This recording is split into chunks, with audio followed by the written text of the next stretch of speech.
All right, drink we're about to make is called CT. First thing we'll do is put some ice in a glass.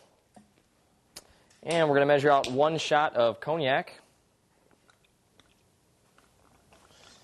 And next we're going to fill with tonic water.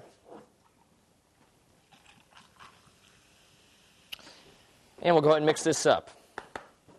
And if you're a very intelligent person, you can figure out what CT stands for. I'll give you 5 seconds. 4, 3, 2, 1. All right, cognac and tonic. You're a very intelligent person if you got that. Let's go ahead and put our glass down here and pour it out. And we're just going to take a slice of lemon. There we go. Add a straw and bottoms up. Enjoy your CT.